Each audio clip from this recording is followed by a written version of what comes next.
Dia de los Muertos is one of the most important holidays in Mexico. It is the Day of the Dead, when we take the time to commemorate loved ones who have passed away. It is when we welcome back the souls of our deceased relatives for a brief reunion that includes food, drink, music, and celebration. It is said that the gates of heaven open at midnight on November 1st, and the spirits of children can first rejoin their families for 24 hours for Dia de los Angelitos, Day of the Little Angels. At midnight on November 2nd, adult spirits can do the same. We treat the deceased as our honored guests and leave out offerings at grave sites or on altars, also called ofrendas. Ofrendas can be decorated with candles, bright yellow marigolds, photos, and their favorite foods. On the last day of Dia de los Muertos, we come together, dressed up with calavera or skeleton-painted faces, and have parades in the streets. My family is very religious, always attending Mass on Sundays, and of course celebrating this holy day of obligation. This year was especially important since we were honoring loved ones who have passed away due to the pandemic. I was in the church choir, and on the final day of celebration, I stayed behind to rehearse music for tonight's music program with my friend Rosa. The plan was to meet everyone at the cemetery in an hour. Before leaving, my mom told me to be careful since all the spirits would be out tonight. I didn't blame her. My family is very superstitious. As much as I love this holiday, it also creeped me out. Thinking about potentially welcoming back the souls of murderers and convicts, ghosts like La Planchada, and the most feared of all, of course, La Llorona, also known as the Weeping Woman, a soul in eternal sorrow for drowning her children and known to kidnap others at night. Growing up, my abuela told me that La Llorona was once a woman named Maria who drowned her children in a river after her husband left her for a younger woman. She then drowned herself, but was told she won't be allowed into heaven until she can find her missing children. Apparently, this was mere legend with the latest Hollywood films, but that didn't make it any less scary or real. When I checked the time, I realized I was cutting it short, so I had to leave. I waited half an hour for my friend who never showed up, which really pissed me off. She's always so tardy. It was already dark as I walked outside. I cursed under my breath. For some reason, I couldn't shake off this feeling of dread as I made my way to the cemetery. Passing by everyone dressed in full costume was starting to scare me, and I started questioning whether or not they were dead or alive. So I took the shortcut through the forest to avoid any and all interaction. There came a moment when I thought to myself, I'm all alone. What if something happens? So I started running at the speed of light. I just wanted to be home with hot cocoa, but the night had other plans for me. The moment the world stopped for me was when I heard something in the distance.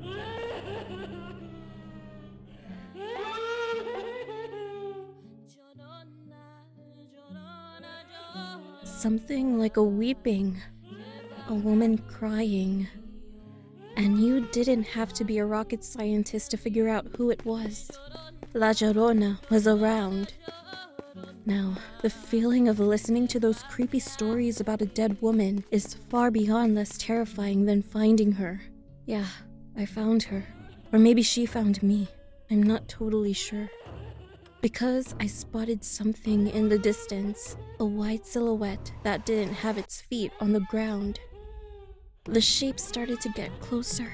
And tell me, what kind of glowing figure appears in the middle of nowhere to chase you? Because you can bet that it was after me specifically, since I was all alone.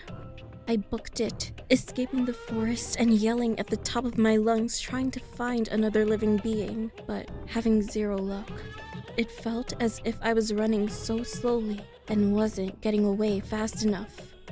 Hija mía, te encontré. Ven aquí con mami. My blood rushed to my head, and I saw my whole life flash before my eyes. When I closed my eyes, I can still see her face coming at me full speed, claiming me as one of her dead children.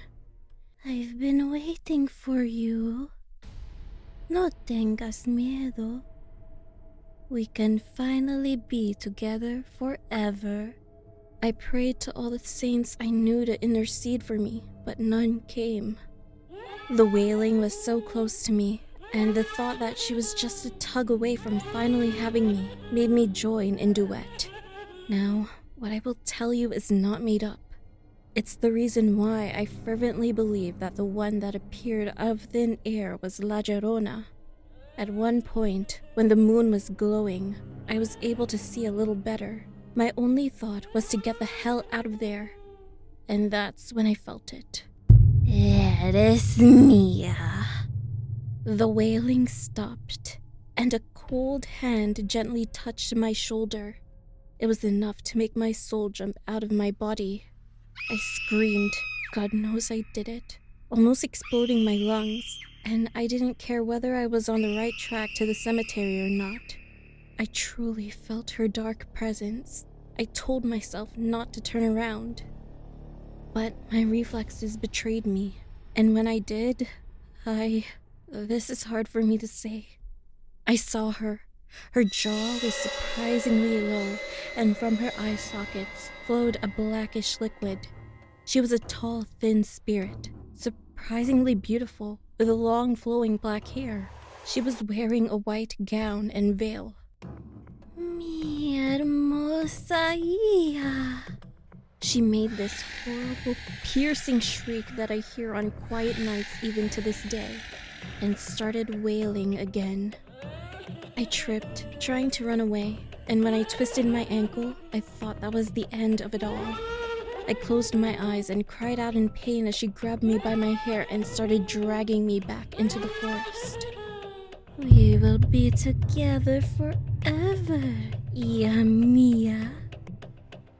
But out of sheer luck, maybe from one of the saints I prayed to, she loosened her grip, and her wailing turned into only a whimper.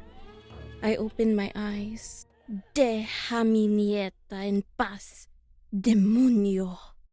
I'd recognize that voice anywhere. I turned around. Abuela? Tears rolled down my face as I stared at my grandma who had passed away months ago due to COVID. I missed her so much. I hugged her while thanking her for saving my life. Go to your mother now. She is waiting for you. I reluctantly let go of her and continued running until I reached the gates of the cemetery and ran straight into my mother's arms. Oh, Dios mío, mija. ¿Qué pasó?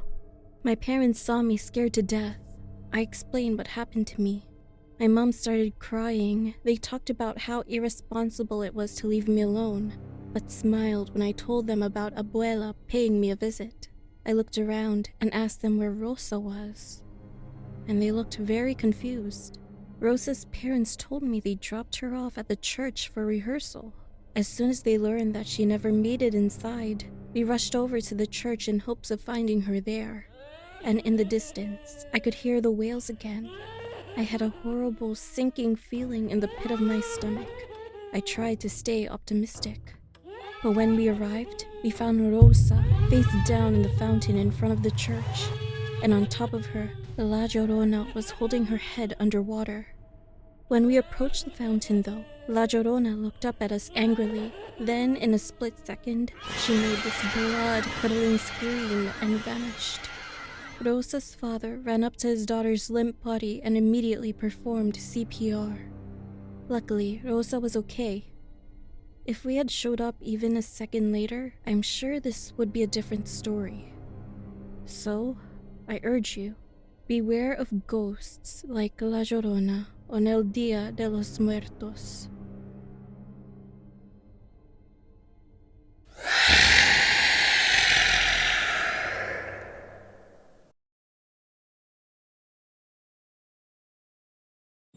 As I stepped outside, all I could see was the gray mist brought from the fog that had swept over my village.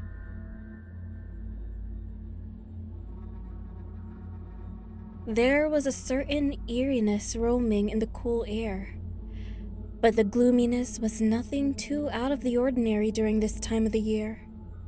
The silence was deafening, as my neighbors were safe at home. Not a single soul dared roam around once the sun set. The adults in the village warned their children not to go near the lake. There had been numerous stories of victims falling into the nearby lake and drowning, believed to have been caused by the Baak. Krish, my classmate, was missing for 2 weeks now. I lived with my dad at the time. He was a fisherman. Before my dad left for work, he set some traps in the lake behind our house to catch fish, and told me to check on it as soon as I finished classes. 3 hours later, I had completely forgotten and knew he would be upset when he got back. So I went out to check on the traps. I slowly walked towards the lake. Once I reached the water, I searched for the traps. Suddenly, I saw something poking out of the lake. A boy around my age. Krish. He was crying. I walked closer to him to get a better look, and so that I could ask him a whole bunch of questions. But as I got closer, he slowly submerged his head underwater. At first, I thought it must have been my imagination. But then I thought he was drowning. So I dived in. There was no sign of him. I didn't know what the heck was going on, but I needed to leave. But when I was getting out of the lake, my hand was grabbed and my body was pulled back in. I couldn't even scream as it happened so fast. When I checked what had grabbed me, I saw that Krish had changed. In his place was this grotesque, muddy-looking creature, and its skin felt slippery and cold. Luckily, my hand managed to slip away. I kicked it and got out of the water. When I looked back, the dark silhouette had already climbed out and was now standing there, just staring at me. The creature jumped towards me, grabbed my leg, and started pulling me. I tried to fight it off. I was covered in mud and the ground was slippery. Then the creature jumped into the water and tried to drag me in with it. But it got caught by one of the traps my dad had set up. My dad ran out the back door. The creature managed to escape and dive back into the water. My dad confirmed that it was the Baak.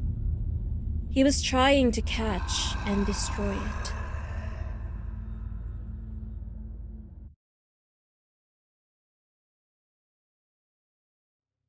It was the day of Diwali, and my village was decorated for this elegant festival of light. It's the day to remember that light triumphs over darkness and good over evil. In the evening, the women of the village lit up the oil lamps, while children ran around with huge grins. Mom, I told you, I'm not interested in celebrating such an absurd idea of good and evil and demons and gods. I'm not going, I told my mom. She looked very disappointed. They didn't understand. All they knew was this village life, when the world out there is huge. You shouldn't talk to me like that. I know what's best for you," she replied to me. I ran to my room and slammed the door shut. There was this fair in my village that takes place during Diwali. My family has gone every year, but I'm grown now. I would much rather stay home and be productive. My mom lit up the oil lamps around the house, while my family got ready for the fair. I looked at the time. It was 9 p.m. I turned on music and scrolled through my phone. My mom knocked on my door. "Honey, we're going to the fair. Stay safe. Lock the door and don't open it for anyone, even if you hear us. We have the keys." "Yes, Mom. Don't worry." I could hear their footsteps fade away. I looked out my window. It was luminous where the fair took place. Other than that, the oil lamps in the village started to die down.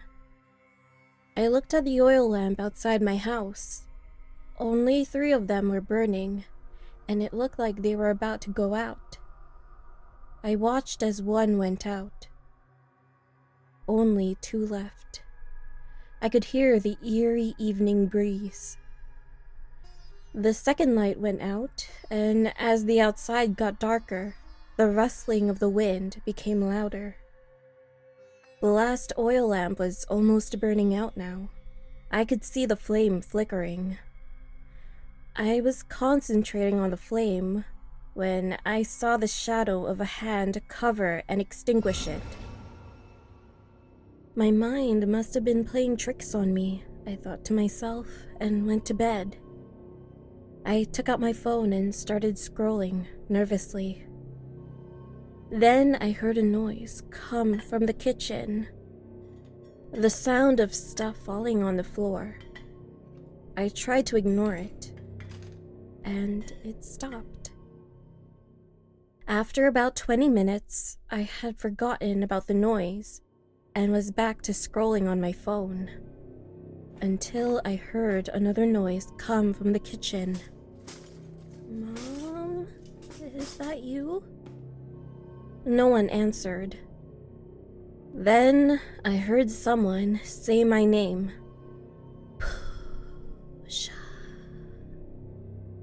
"Mom?"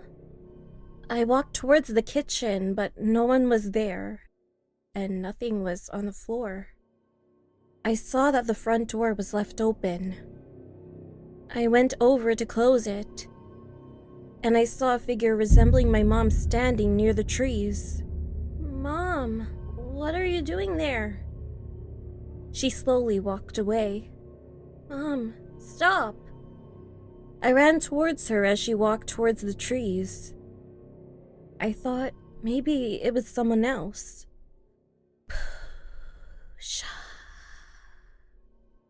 "Mom, what's going on? Where is everyone?" She kept walking away as I followed her, until we were in the middle of the forest, and no one was around. Then she stopped and slowly turned around. I looked at her and saw that her feet wasn't touching the ground. As I slowly looked up, I got a good look at her. She wasn't my mom. Her skin, gray and ashy with bulging white eyes. I fell on my back as I tried to run away, and she flew towards me. I started screaming and closed my eyes and prayed as it got closer to me. I heard footsteps running towards me, and as I opened my eyes, I saw that it had disappeared. A few of my neighbors surrounded me, holding their lit-up lamps and praying. They must have returned from the fair, heard me screaming, and came to the rescue. I saw it. It was flying towards her. It was Nishi Dak, one of the villagers said. They took me home and waited for my family to return, since I was petrified. I learned a big lesson from my mistake, that I should listen to my parents, culture and beliefs in our society are there for a reason, and we shouldn't ignore or disrespect them. There is good and evil and light and darkness in everything.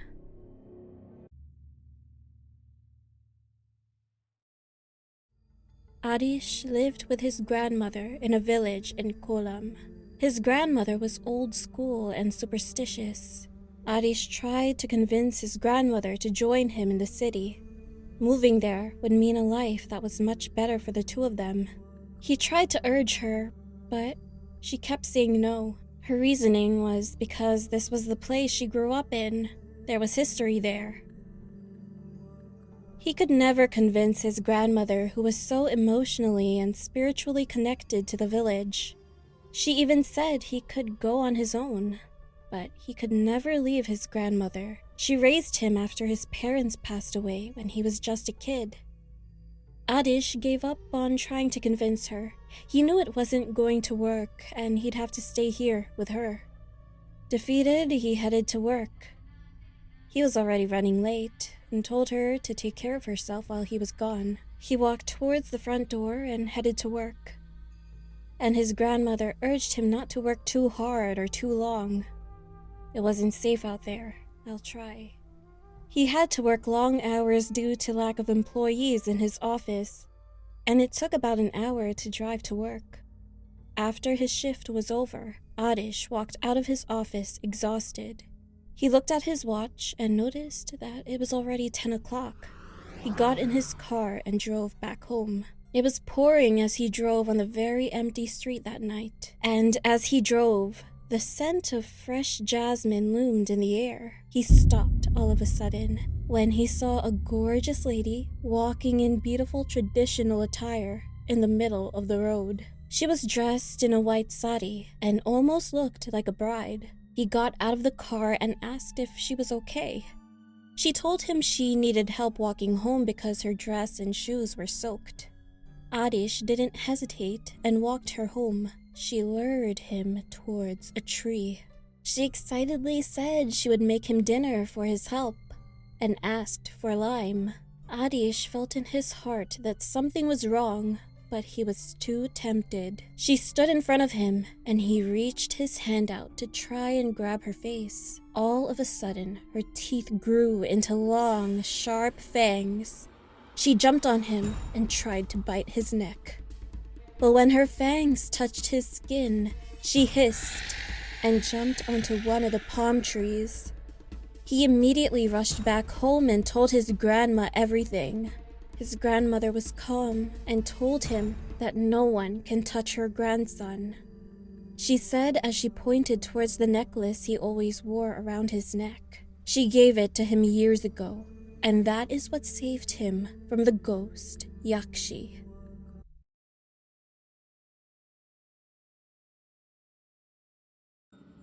The scariest experience I've ever had?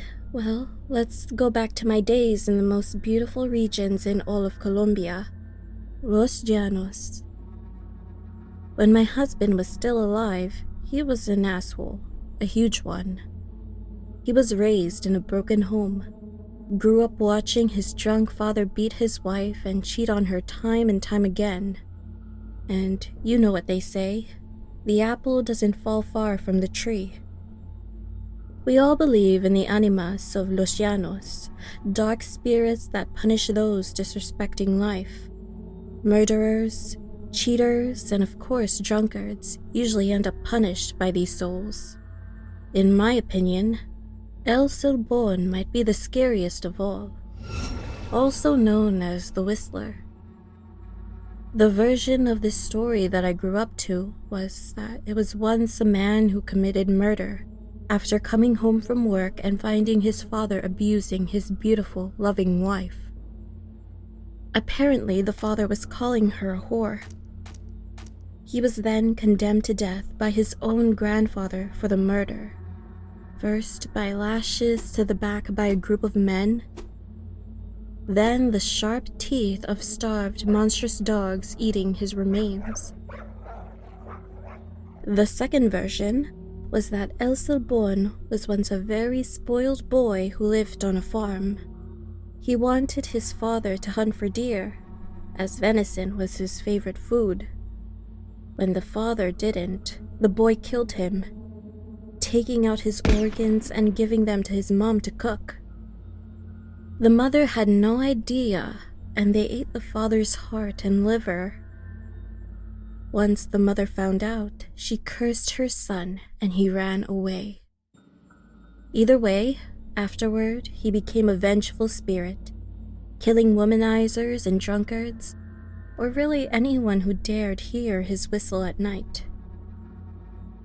Imagine a giant carrying the bones of the father he killed, wandering during the night in the vast grasslands, appearing to those who have effed up, then killing them. I faced this being. It was a holiday and everyone was celebrating and drinking. My husband and I were newlyweds. He was a good man up to this point, quite charming. The problem that night was that he got wasted, and we had an awful argument. It's funny because I don't even remember what we fought about, but it was the first time he ever laid his hands on me. Right after, he left me to go to the town square, where the fiesta was at its peak, so I went home and started packing my bags to leave him. I learned later that his close friend Andres saw him too drunk to walk in a straight line. He was an angry and messy drunk. Once the festivities died down, everyone went straight home. In the middle of the night, while everyone was fast asleep, a horrifying scream echoed throughout the town, followed by an eerie whistle. Multiple neighbors came out to see what had happened, but when we gathered at the sight of the scream, we realized something atrocious. My husband was lying on the street, covered in vomit and blood, and an open wound in his stomach. I made my way through the crowd and asked him what happened. All he could do was whisper, "El Silbon." We tried to rush him to the doctor, but it was too late. Too much blood had left his body and he died. Honestly, I was a bit relieved after his passing. It made leaving him much easier. I was now a young widow, focusing on myself, making some money, and taking a long break from men. Or I tried. One night, I was headed home after a day of working at the market. I know it isn't safe for a young single woman to walk alone at night, but it was a short commute. I hummed to myself to keep my mind distracted. Then I heard a whistle, and the cat calling started.